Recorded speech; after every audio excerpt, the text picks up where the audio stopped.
The black son of a famous singer was invited to sing at school as a joke, but his voice left the room speechless. "Hey everyone, let's see the diva's son embarrass himself." Blake's shrill laughter echoed through the auditorium as other teenagers exchanged malicious smiles on stage. The spotlights created an island of cruel light where Marcus Johnson, 16, waited alone, facing an audience of pale faces and mocking grins. Westmore Academy was the kind of private school where rich teenagers flaunted powerful last names and even bigger egos, a place where students drove luxury cars and competed to see who could throw the next extravagant party. Marcus, however, stood apart. He was the school's charity project, a black kid from Oakland who had earned a full scholarship, while his mother, Vivian Johnson, a soul music superstar, toured the world. His presence at Westmore was both a testament to his academic promise and a stark reminder of the socioeconomic divide within its hallowed halls. The microphone crackled to life. Principal Reynolds, with false warmth plastered across her face, announced, "The microphone is on, Mr. Johnson. Since you insisted on participating in the talent show, we're all eager to see what you've prepared."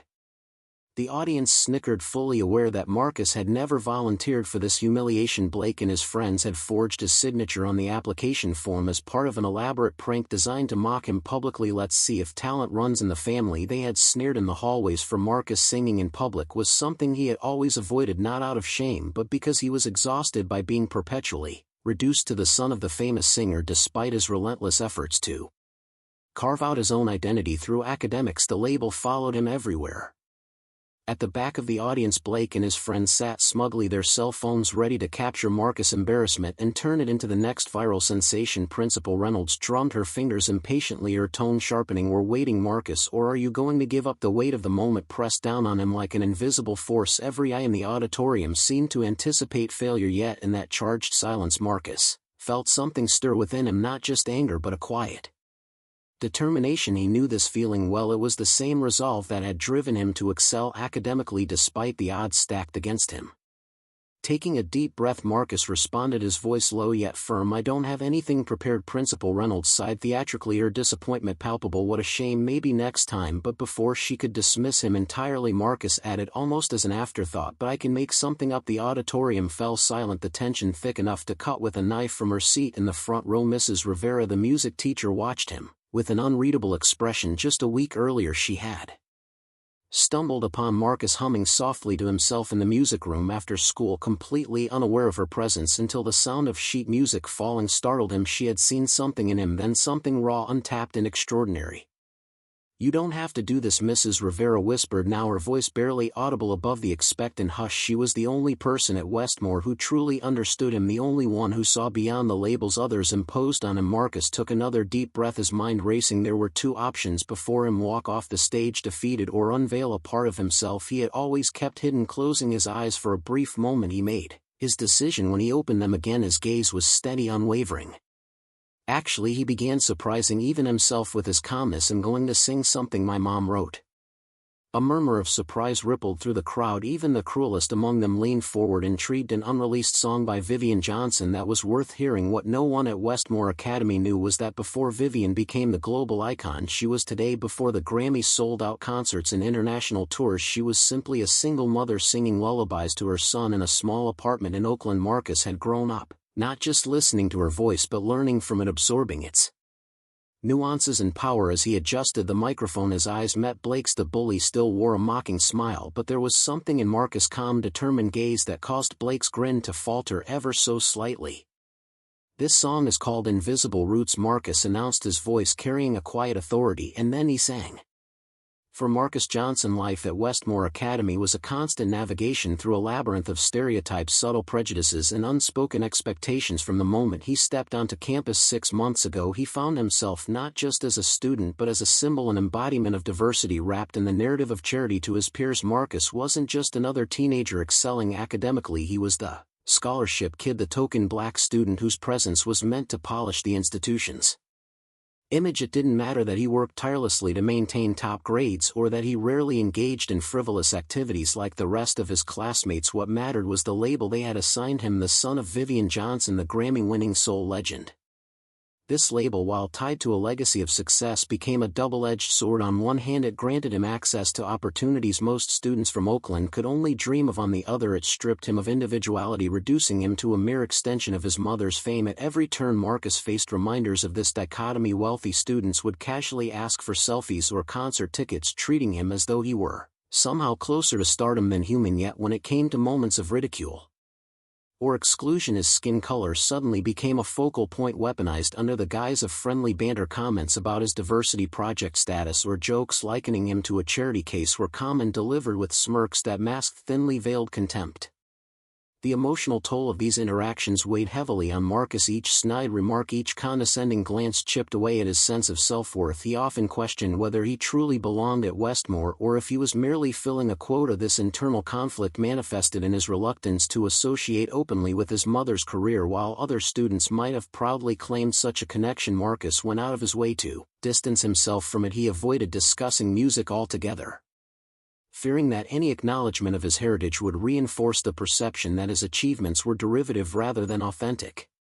Yet beneath this carefully constructed facade lay a reservoir of untapped potential. Music coursed through Marcus' veins. It was his birthright. Growing up in Oakland, he had spent countless hours watching his mother rehearse, observing how she poured her soul into every note. These experiences weren't just memories, they were lessons etched into his very being. He understood rhythm, melody, and emotion in ways that transcended formal training, but instead of embracing this gift, Marcus buried it, believing that showcasing his talent would only deepen the shadow cast by his mother's name. He wanted to be recognized for his intellect, his work ethic, his character, not as someone riding the coattails of fame.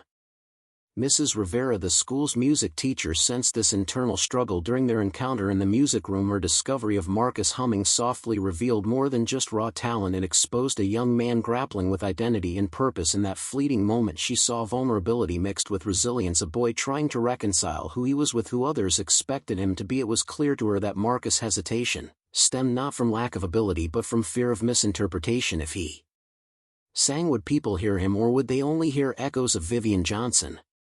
As Marcus stood on the stage that day, facing the sea of judgmental faces, he carried more than just the pressure of performing. He bore the cumulative weight of 6 months of marginalization, 6 months of suppressing his true self, and 6 months of proving his worth in a system designed to keep him on the periphery. The microphone before him represented not just an opportunity to sing, but a chance to reclaim his voice, to step out of his mother's shadow and assert his own identity. Whether he realized it or not, this moment was poised to become a turning point, a catalyst for transformation that would ripple far beyond the confines of Westmore Academy.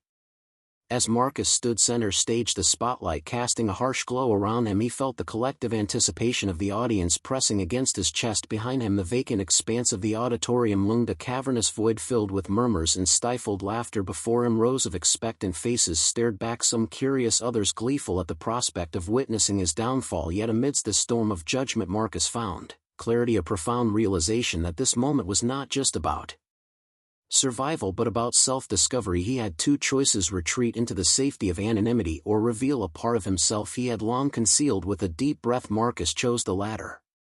Closing his eyes briefly, he allowed himself to connect with the emotions swirling inside him. Anger simmered beneath the surface, not directed at anyone specific but at the circumstances that had brought him here. It burned alongside frustration, exhaustion from constantly being underestimated, and a yearning to prove his worth beyond the labels others had assigned him. But intertwined with these turbulent feelings was something else, a quiet, unwavering determination. This wasn't new to Marcus, it was a familiar companion, one that had guided him through countless late nights studying, navigating social isolation, and enduring the weight of expectations. It was the same resolve that had driven him to excel academically, to push past the barriers erected by privilege and prejudice. Now standing on the precipice of vulnerability, Marcus recognized that this determination could serve another purpose: to transform fear into courage.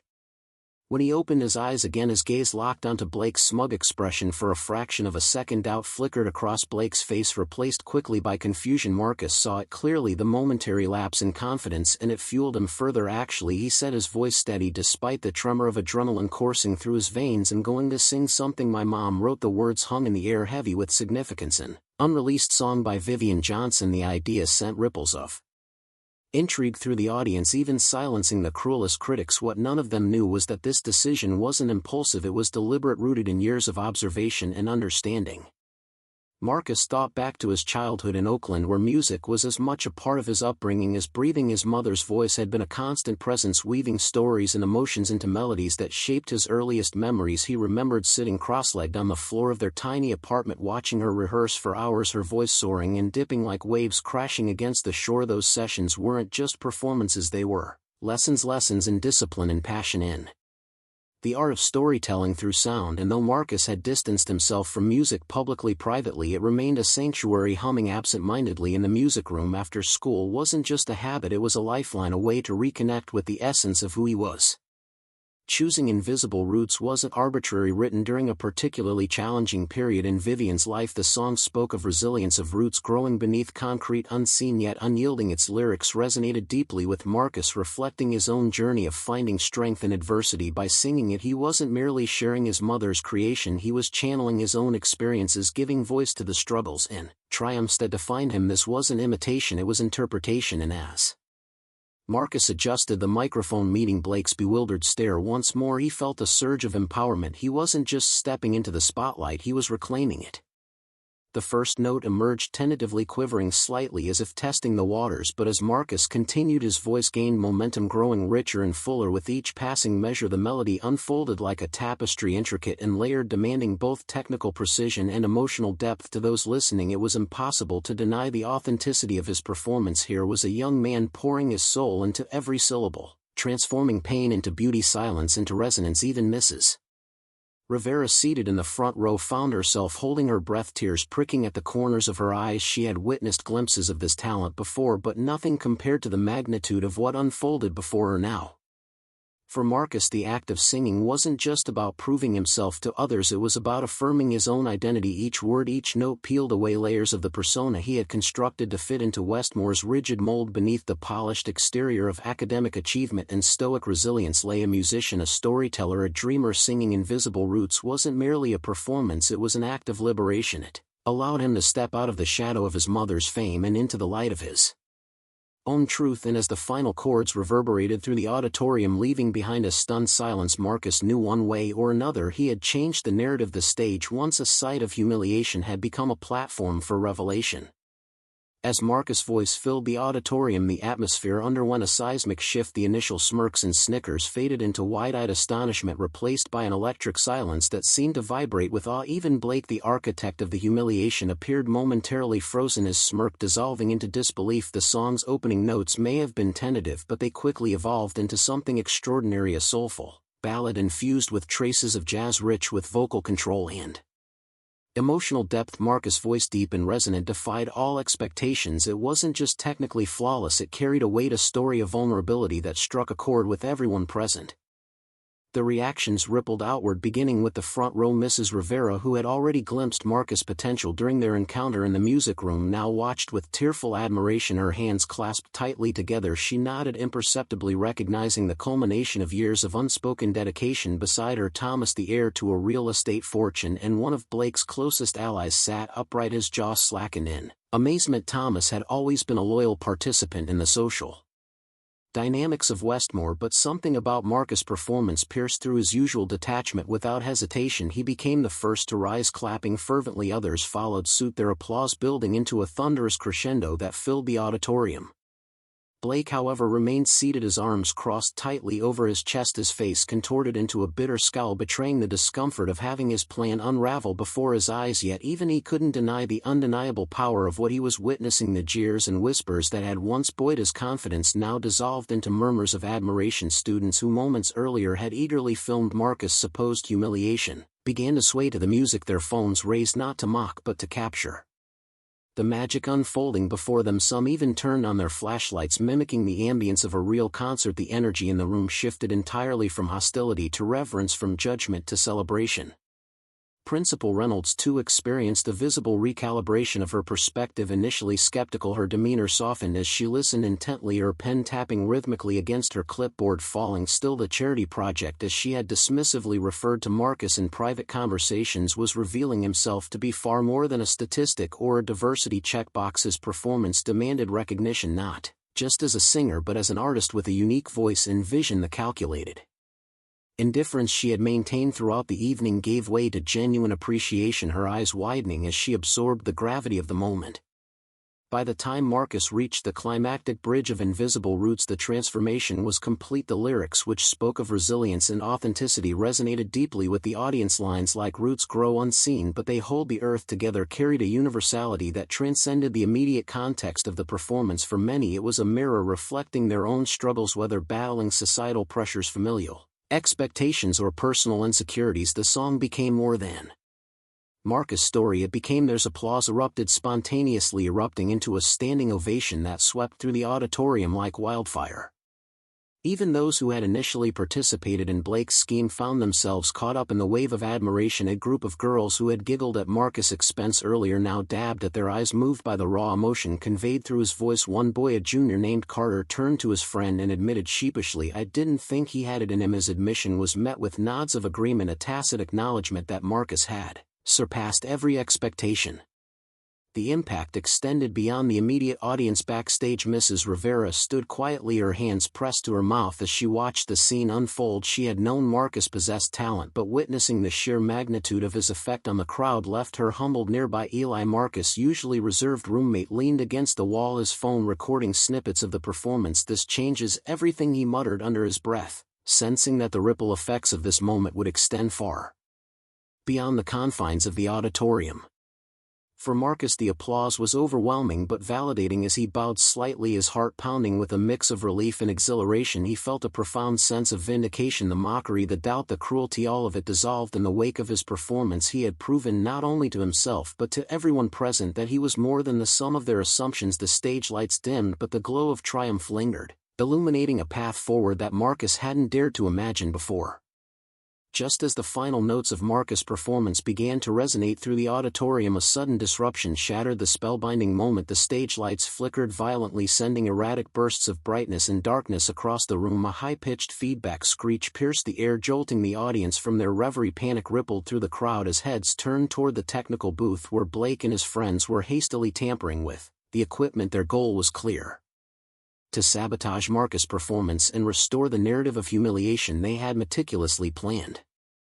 But Marcus refused to be derailed. As the electronic bayout, a jarring, intrusive layer of distortion was superimposed over his voice through the PA system. He hesitated only briefly. Instead of succumbing to the chaos, he adapted. Years of observing his mother navigate rehearsals and live performances had taught him an invaluable lesson: accidents could be transformed into opportunities. Drawing on this wisdom, Marcus adjusted his vocal delivery, weaving the disruptive elements into the fabric of his performance. The improvised rhythm gave the song a modern edge, blending seamlessly with the soulful ballad he had been singing.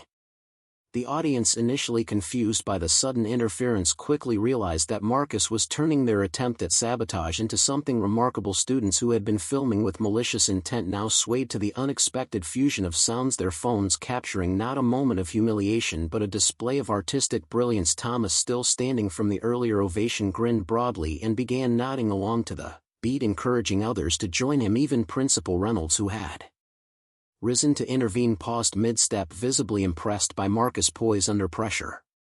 Blake, meanwhile, watched in mounting frustration. His carefully orchestrated plan to humiliate Marcus was unraveling before his eyes. The expressions of his accomplices shifted from satisfaction to bewilderment as they realized their sabotage had inadvertently elevated Marcus' performance where they had intended to sow discord. Marcus had planted harmony. The song, now infused with the electronic beat, took on a life of its own, a testament to adaptability and creativity.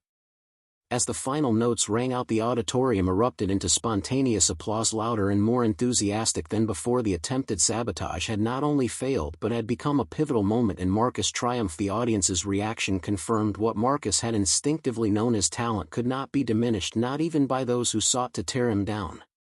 Backstage, the air buzzed with a mixture of adrenaline and disbelief. Marcus, still trembling slightly from the intensity of the performance, leaned against the wall as Mrs. Rivera approached him, her voice soft yet probing, broke the silence. "You knew they would try something like that, didn't you?" Marcus nodded, his lips curving into a faint, rueful smile. "Blake mentioned preparing a surprise for my performance," he admitted. "That's why I chose Invisible Roots. My mom wrote it so I could improvise and adapt depending on the audience."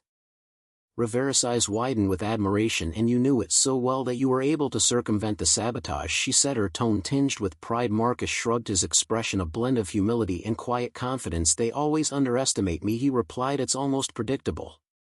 Their conversation was interrupted by the arrival of a group of students, all eager to congratulate Marcus. Compliments and questions about his mother's career flowed freely, but amidst the throng Blake lingered in the doorway. His cold, calculating gaze betrayed his simmering resentment. Typing furiously on his phone, he muttered under his breath, "Enjoy the moment, Johnson. I've made sure it will be brief." Later that night, as Marcus returned to his dorm room, the ominous weight of Blake's words settled over him. A notification on his phone alerted him to a video posted on the school's social media account. The post wasn't just the performance itself, it was accompanied by a torrent of malicious comments. An anonymous account had linked to a defamatory montage interweaving clips of Marcus singing with old footage of Vivian Johnson, insinuating that his talent was derivative. The caption read, "Exclusive: Why does diva Vivian Johnson hide her son from the stage? Sources confirm he was rejected by every record label for lack of originality." The smear campaign spread like wildfire. By morning, Marcus' phone buzzed incessantly with notifications, messages, shares and comments flooding his screen. The attack was unprecedented in its scale and cruelty, designed to undermine not just his performance but his entire identity as an artist. Yet amid the chaos, unexpected allies emerged. His roommate Eli, typically reserved, offered his assistance. "My dad's a defamation lawyer," Eli explained, "and I know a bit about digital tracking. Let's fight back." Meanwhile, Mrs. Rivera mounted her own offensive. As advisor to the student newspaper, she had access to recordings of student council meetings spanning 3 years. Among them, Blake's voice stood out, openly discussing manipulations of the disciplinary committee, grade tampering, and previous instances of bullying against scholarship students. It was a damning confession of systemic misconduct. The turning point came sooner than expected. Blake, emboldened by the apparent success of his online attack, called a special meeting of the student council to discuss artistic integrity issues in the talent show. Unbeknownst to him, Marcus had been tipped off by Thomas, who covertly handed over evidence of Blake's scheming to Eli and Rivera. As the meeting convened, Blake entered confidently, impeccably dressed and radiating smug assurance. Principal Reynolds, seated nearby, watched him with obvious admiration.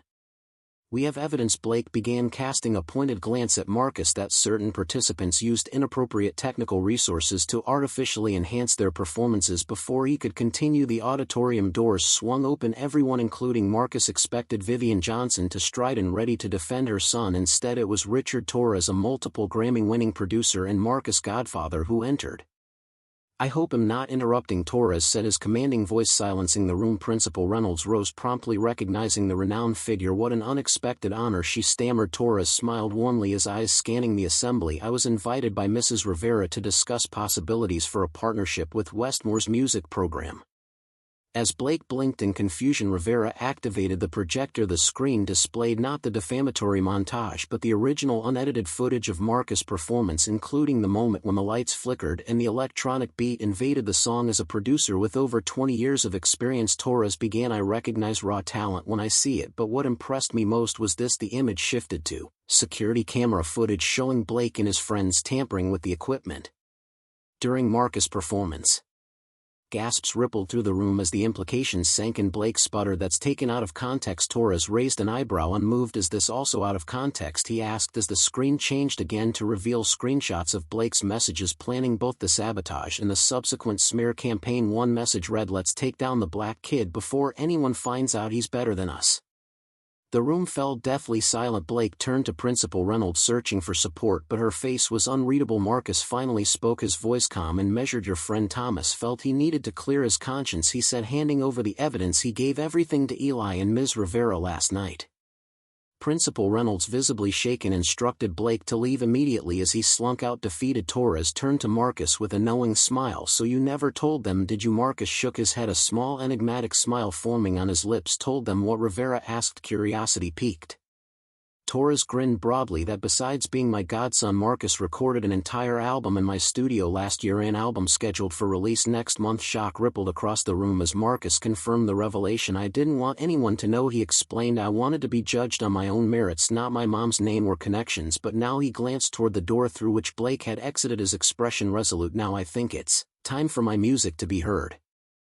The aftermath of the meeting marked a seismic shift in the dynamics of Westmore Academy. Two videos began circulating online, one showcasing Marcus' incredible performance and another capturing Blake being escorted off campus, his humiliation immortalized for millions to see. What Blake had intended as a final blow had instead become the catalyst for Marcus' emergence as a legitimate artist in his own right, a transformation that would redefine not only his future but the legacy of the institution itself. The fallout from the scandal at Westmore Academy was swift and transformative, reshaping not only Marcus' trajectory but also the institution itself. Within days, notices about a special assembly were posted across campus bulletin boards signaling a reckoning. Long overdue formal statements on the school's social media accounts announced sweeping changes to the code of conduct and anti-discrimination policies, spurred by the revelations of systemic bias and misconduct uncovered during the investigation. Marcus, who had entered the academy as a reluctant beneficiary of its diversity initiatives, now found himself at the center of a movement to dismantle the very structures that had sought to diminish him. Returning to campus after the weekend, Marcus navigated the hallways with a newfound sense of purpose. Gone were the muffled laughter and condescending glances that had once defined his daily routine. In their place was cautious respect, perhaps even admiration. Students who had previously treated him as an outsider now greeted him warmly, some even apologizing for their complicity in the culture of exclusion. Thomas, Blake's former ally turned whistleblower, became a frequent presence, engaging Marcus in conversations about music and offering sincere compliments on his performance. "You showed us what it means to rise above," Thomas remarked one afternoon, his tone earnest. "I'll admit I underestimated you. Won't happen again."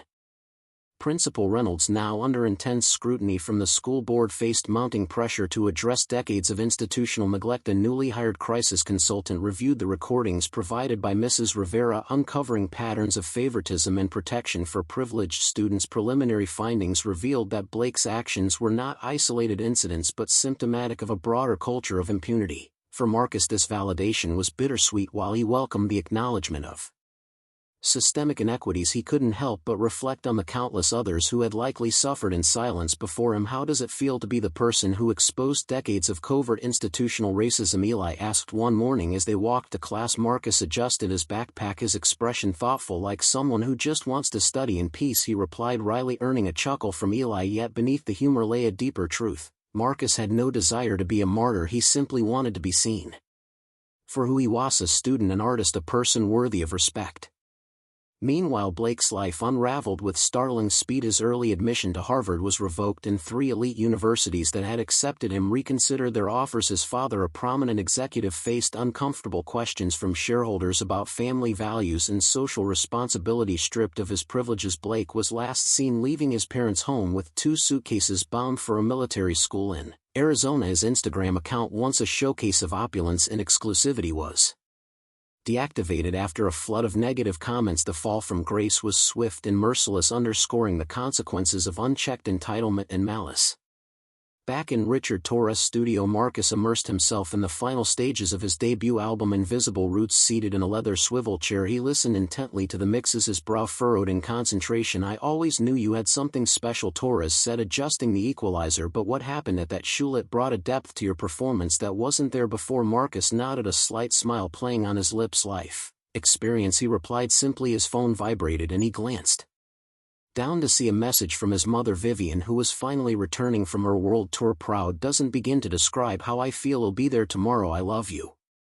Vivian's arrival marked a poignant reunion. Watching the original video of Marcus' performance over 100 times, she confessed later, "I saw you turn their hatred into art. That's what great artists do." Her words resonated deeply with Marcus, affirming the transformative power of his journey. Together they celebrated the culmination of years of sacrifice and perseverance, acknowledging that the album represented more than just a collection of songs. It was a declaration of identity and resilience. The release of Invisible Roots took place on a crisp spring afternoon, devoid of extravagance but brimming with intimacy. Held at Torres' studio, the event was attended by a select group of individuals who mattered most: family, mentors, and close friends. Vivian stood quietly in a corner, her eyes glistening with pride as Marcus addressed the gathering. "This album was born out of a need to be seen beyond labels," he explained, his voice steady. "When we sing, we are not defined by our color, our family, or our past. We are defined by the truth we bring to every note." The reviews were unanimous. Critics hailed Marcus not as Vivian Johnson's son but as an artist with his own authentic and powerful voice. 3 months after its release, the album received 2 Grammy nominations, including Best New Artist. In an interview with Rolling Stone, Marcus reflected on Blake and the incident at school with a serenity that surprised the interviewer. "I don't thank him for the prejudice or the humiliation. No one should have to go through that, but I do thank him for giving me the opportunity to face the fear that was holding me back from being completely who I am." Blake wanted to show me my place, and ironically that's exactly what he did. It just wasn't the place he imagined. Westmore Academy 2 underwent a metamorphosis. The former talent show was reimagined as an annual festival of diversity, officially named Festival Raises in honor of the song Marcus sang on that fateful day. The event became one of the most prestigious showcases of artistic talent among schools in the region, attracting diverse performers from across the country. 3 years later, Marcus returned to the Westmore stage as a special guest at his graduation ceremony. The irony was not lost on anyone. The same stage that had once been a site of intended humiliation now welcomed him as a legend.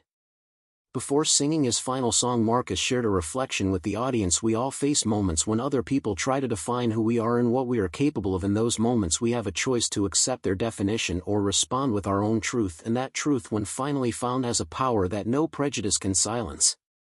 If this story of transformation and justice touched your heart, be sure to subscribe to the channel for more inspiring narratives that demonstrate how sometimes the greatest triumphs are born from the cruelest situations. Share in the comments if you've ever experienced a moment when someone tried to diminish your value and how you responded, because the most powerful lesson from Marcus Johnson's story isn't that talent eventually beats prejudice, it's that when we know our true worth, no one else has the power to define us.